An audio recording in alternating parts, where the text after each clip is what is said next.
Shalom Yasharallah, praise Yahweh, Ba'ashem Yahushai.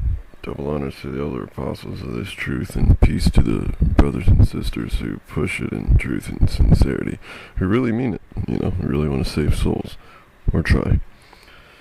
This is Malachi 4 and 6. And he shall turn the heart of the fathers to their children, and the heart of the children to their fathers, lest I come and smite the earth with a curse.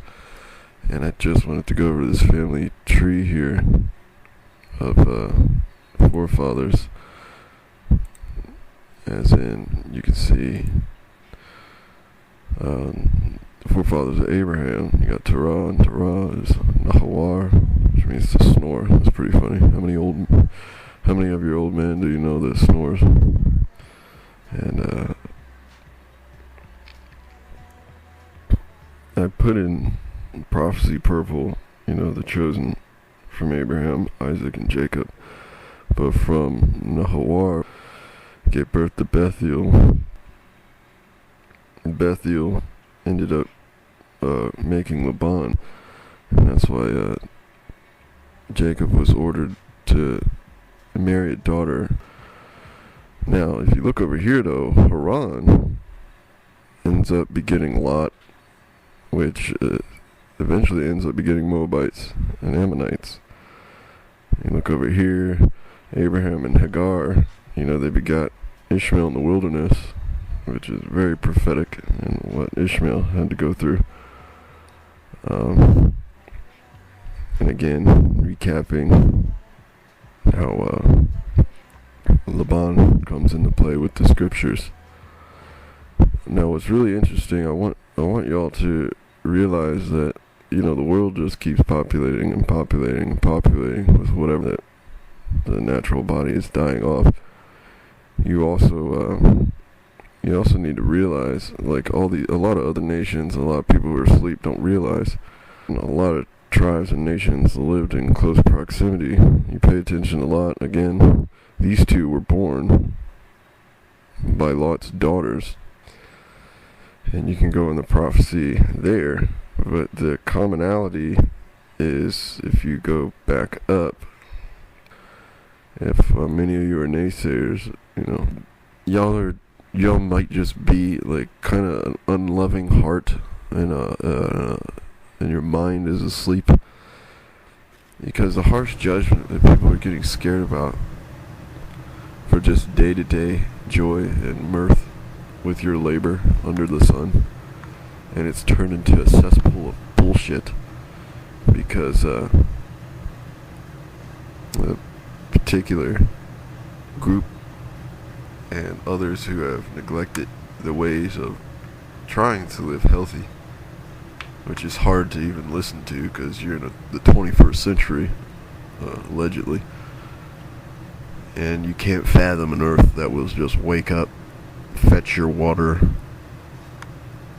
bathe in the showers of heaven. Everyone has livestock, a garden, plants were known for remedies, fruits. So I bring you this lesson because it's important to know. If you have been ordained to do so, the reason you're being oppressed because you have kind of like the cheat codes to allow yourself and all the other nations to thrive in a get off my lawn, but in a peaceful manner. And I feel that so many are failing, and that iniquity abounds. Things are waxing cold, and none of us have ever said that we were perfect. We strive for the perfection. Everyone grows in this thing. There are factors that only those in the know should probably talk about in the public light, because so many devices have come against the teachings of everlasting life, the teachings of regeneration, the teachings of pedigree. And so this just a short, quick Hello, how you doing? Eat it up, squad fam. Type video. Hopefully you viewers can see it on the screen. This is a rough map of biblical coordinates where a majority of the congregation of the other nations would be in the Fertile Crescent. You can see Idumea, you can see Moab, you can see Ammon, Samaria, Gilead. But it's hard for people to fathom that creation could spring from one little area and then branch out later. It's hard for many humans, if you will, today to consider that even though several hundreds, maybe even thousands of miles apart, we're still like shoulder to shoulder and minded our own business. That is, unless Balak or Xerxes or the Romans, and throughout time, if anyone decided to plunder something that wasn't there and remove their neighbor's landmark, it's hard for others to conceptualize that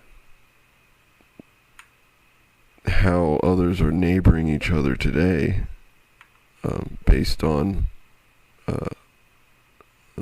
hereditary legacy, confines of systematic oppression, confines of various forms of governing, the confines of worldly distractions and trends and trade. It's just hard for many today to realize that that people had to start somewhere.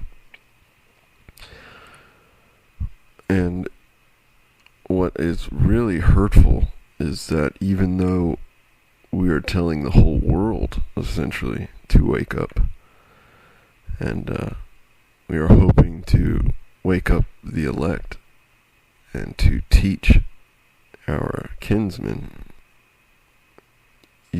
there's a common thing throughout all history, which is denying the Israelites their right to live in peace. Now it's argued that, oh, well, you're a bloody nation too. Your Lord told you to conquer people and kill them. Well, it's funny how you think you're a scholar all of a sudden when you go up against a biblical scholar, as if you cared about the history of the entire planet to begin with. Because other nations have blood on their hands as well. And we're teaching this truth to wash the blood off of our hands. And these psychopaths today and these MK Ultra PSYOP projects that are labeling particular groups responsible, it's all smoke and mirrors, again, to discredit the true shepherds of the earth, whose swag is often copied, whose salt is often counterfeited. And I've been going around, man, and I've been seeing the minds of all of you. There's a hopeful part that you're regaining, like it says in you're beating your plowshares into swords, claiming you're strong, which is cute and which is good for not only you Israelites but for you other nations. But I've also seen the typical redundant mentality of ignoring the pleas of a righteous cry into heaven, because all of us are as filthy garments, and none of you are perfect. But I have seen many talents spring out of the humans,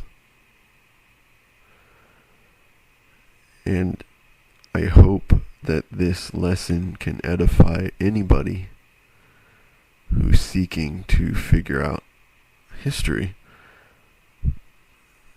but mainly to the Israelites who are steadily targeted, steadily manipulated, blindsided by wolves,